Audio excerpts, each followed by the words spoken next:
What do you think are the main reasons teen might struggle with their mental health today?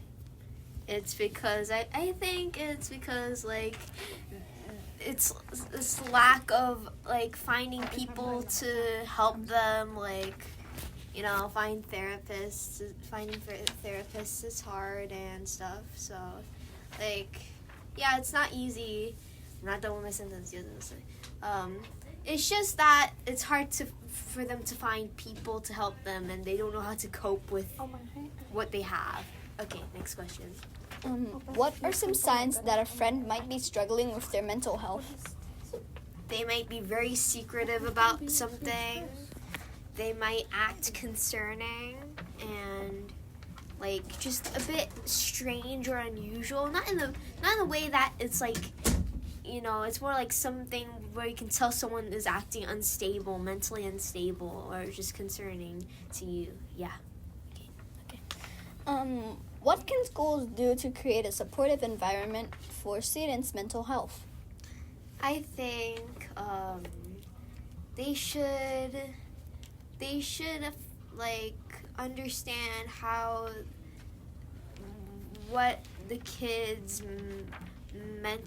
state of mental health is, and try to support them, and don't overburden them with everything like another student, like, but just treat them like someone, like, I don't know how to say it, but like you have to treat them with respect as well. Don't just bring them down. Like, the teachers don't bring them down just because, you know, they're different. Yeah.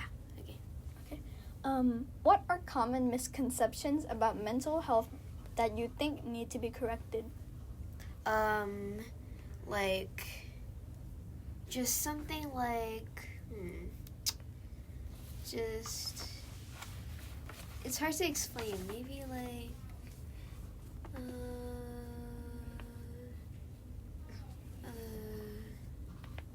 let me think.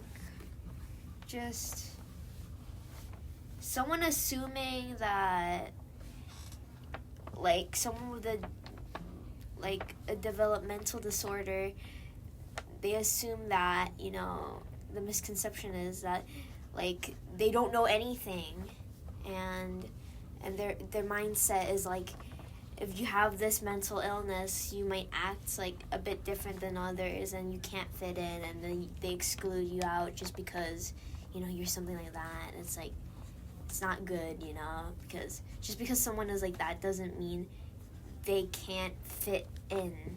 Yeah. Okay. What resources are available in your community for teens who need mental health support? I really don't know, but maybe just finding local therapists or whatever. Yeah. Okay. Why is it important for friends and classmates to support someone who is going through a tough time mentally? It's because if someone is like, if they're struggling, then if they can't find a way out, then their mental state will deteriorate, and they'll get worse. And if no one helps them, they might not like have a way out, and like they just get stuck there, and they just feel worse, and they just feel hopeless, and they might even, you know, take their own life. So okay, next. Spread your legs, bro. Sorry. I'm gonna cut that out. Why do you think there's stigma surrounding mental health issues, and how can we reduce it? Yeah, it's just that there is a stigma around it. We can solve it by educating other people, just giving them resources to learn more about mental health and stuff. So you just gotta show them that not all of these people with mental health are the same. They have their own experiences. And no matter how bad it is, it's still a problem that if someone is like way worse than the other, doesn't mean they're like, you know, all that bad. So yeah, you have to educate people about it. Why is it sometimes hard for teens to talk about their mental health and seek help?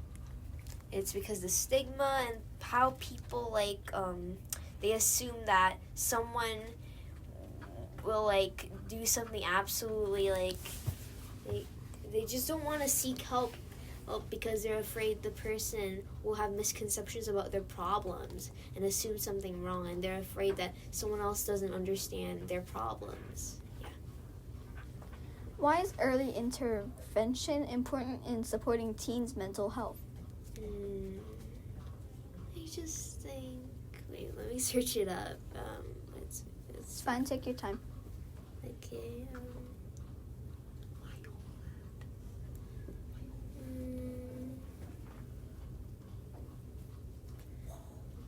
Basically,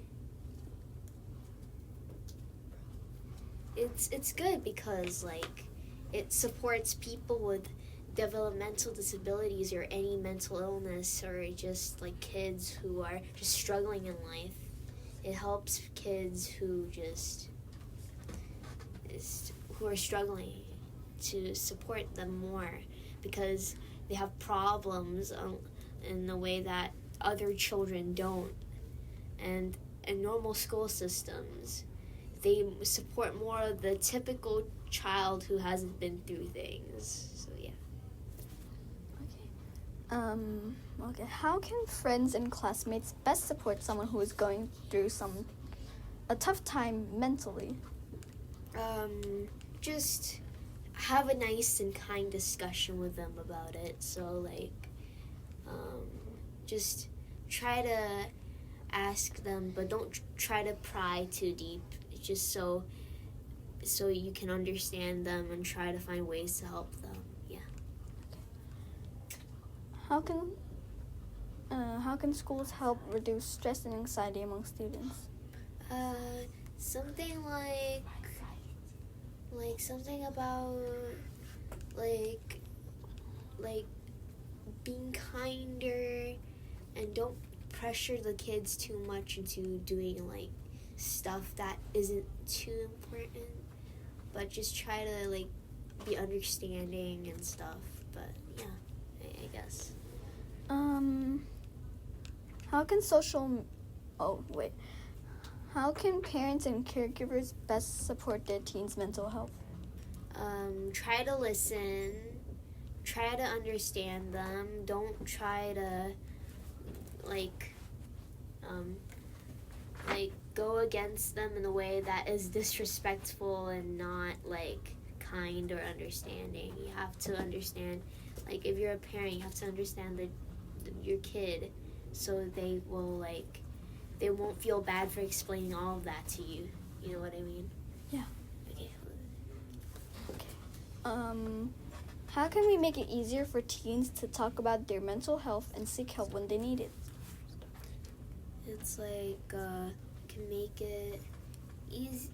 If you want to make it easier, just don't explain it too much at first, but just go step by step when you go explain, so you can be so you don't have to embarrass yourself when you're explaining. Yeah. Okay. How can social media and technology both positively and negatively affect teens' mental health?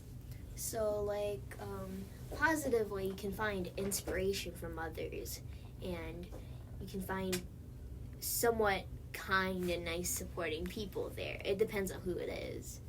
You can find nice people there. But some bad things about it is you can find absolutely horrible people there as well, some people who just bully others and stuff. It's just